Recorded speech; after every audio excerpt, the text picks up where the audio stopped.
Well, a push to bring more diversity into the INDYCAR series in the Indianapolis Motor Speedway. State lawmakers taking another look at the transgender athlete bill and more construction, more development in Noblesville. Those are just some of the stories our partners at the IBJ are working on. Let's get to IBJ Editor Lesley Weidenbener from the IBJ Newsroom with more. Lesley, how are you?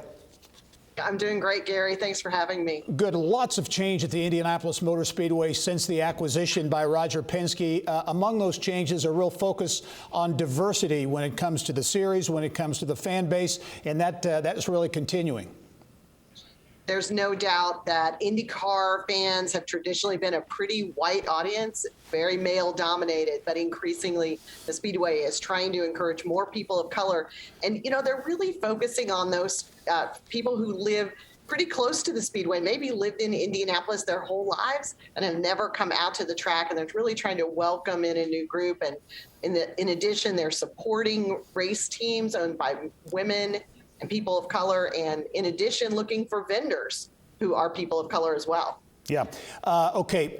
Focus on the State House, too, this week, a so-called technical corrections day, as this transgender athlete bill looks to perhaps be vetoed. What's the status on that?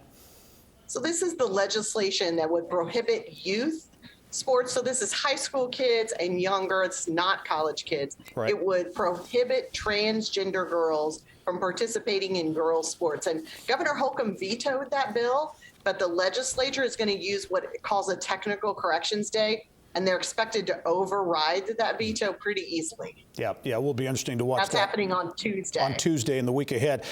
One more, lots of development throughout Hamilton County, including Noblesville, and a big apartment complex there is in the works.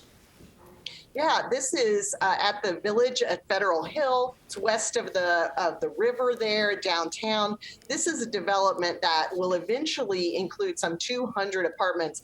But so right now, the Noblesville has broken ground on a $50 million, 135 square foot facility that will include 118 apartments. So big changes happening there. Lots of great stories, as always, in this week's IBJ. Lesley Weidenbener, thanks as always. We'll talk to you soon.